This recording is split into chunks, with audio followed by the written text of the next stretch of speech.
Hello everyone, আমার চ্যানেলের আরেকটি নতুন ব্লগে তোমাদের জানাই অনেক অনেক ওয়েলকাম।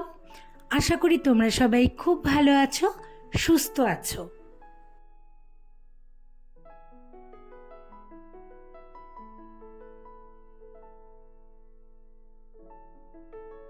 এদিন ছিল শ্রাবণ মাসের শেষ সোমবার। তো নীল আর আমি চলে গিয়েছিলাম বাড়ির সামনে যে বিচটা আছে, সেই বিচের ধারে একটা খুব সুন্দর মন্দির আছে, সেই মন্দিরে শিব ঠাকুরের মাথায় জল ঢালার জন্য। পুরো শ্রাবণ মাসটা কেটে গেছে, কিন্তু আমার কিন্তু শিব ঠাকুরের মাথায় জল ঢালা হয়নি, কারণ নানা কাজে না আর হয়ইনি। কারণ নীলের ডিউটি শিডিউলটা এত অন্যরকম, এদের কখন যাবে কখন আসবে সেই নিশ্চয়তাটা ওরকমভাবে বলা যায় না, ঠিক টাইমিংটা। তার জন্য নানা রকমভাবে আর হয়ে ওঠেনি, আর সেভাবেই আমাকে চলতে হয়। এক সোমবারে আমি ভাবলাম যে সকালে যাব, কিন্তু সেই মুহূর্তেও ডিউটির থেকে আসলো। এখন 3-4 দিন পর ডিউটির থেকে আসার পরে তখন তো আমি বলতেও পারি না যে চলো যাই, তার মধ্যে আবার রান্না বাড়ার প্রিপারেশন থাকে, তো নানা রকমভাবে আর হয়ে ওঠেনি। তাছাড়া শ্রাবণ মাসটা না আগাগোড়াই কোনো সময় সেই কঠোরভাবে মানিনি। হ্যাঁ, সোমবার করে শিব ঠাকুরের মাথায় জল ঢেলেছি। তো যাই হোক, এই সোমবারটায় স্কোপ ছিল, তো নীলকে বললাম যে চলো যাই একটু শিব ঠাকুরের মাথায় জল ঢেলে আসি। আগের দিন রাত্রেও শিওর ছিলাম না যে সকালবেলা পরের দিন ওর ডিউটিতে যাবে না, ওর ডিউটিটা একটু দেরিতে পড়েছিল, তার জন্যই যেতে পেরেছি। তো ওই বেলপাতা ধূত্রফুল ওগুলো তো কিছুই কিনতে পারিনি, আর এখানে না ওরকমভাবে দেখিও নি। আর হয়তো পাওয়া যায়, নিশ্চয়ই পাওয়া যায়, কিন্তু আমি ওরকমভাবে খোঁজার সুযোগটাও পাইনি, আর সময়টাও ছিল না। তার জন্য নর্মাল একটু ফুল কিনে নিয়েছিলাম, গাঁদা ফুল আরও নানা রকম চন্দ্রমল্লিকা যা যা ফুল পাওয়া যায় আর কি সচরাচর। তো ওই ফুলগুলো নিয়ে একটু ফল নিয়েছিলাম, দুধ নিয়েছিলাম, চন্দন, একটু অগুরুর আর মোমবাতি ধূপকাঠি সব কিছু নিয়ে গেলাম মন্দিরে।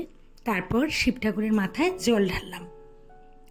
তো এই মন্দিরটায় কিন্তু শিব ঠাকুর আছে।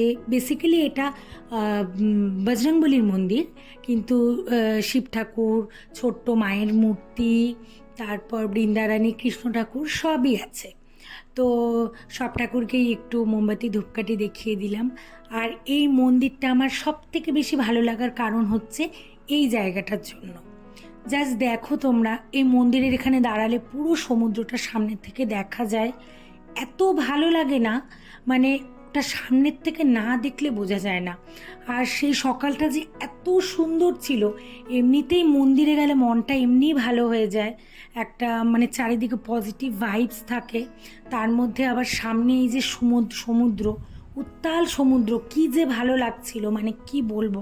আমি যতবারই বিচে যাই, এই মন্দিরটায় মানে যখনই যাই আমার এত ভালো লাগে, মানে মনে হয় যে ওখানেই থেকে যাই, ওখানেই বসে থাকি সারাক্ষণ, কোনো চিন্তা ভাবনা আর কিচ্ছু আমাকে মানে ছুঁতে পারবে না, মানে এমন একটা খুব ভালো লাগে।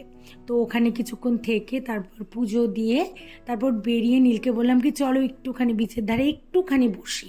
তো বিচের ধারটায় তো একদম যাইনি, কারণ প্রচণ্ড রোদ ছিল। একটু সাইডে একটু বসার জায়গা আছে, ওখানে কিছুক্ষণ বসে তারপর আবার বাড়ি চলে এসেছি। তো এইভাবেই শ্রাবণ মাসের শেষ সোমবারটার সকালটা কেটেছে। তো এটা তোমাদের সাথেও একটু শেয়ার করলাম, ভাবলাম যে তোমাদের সাথেও শেয়ার করি।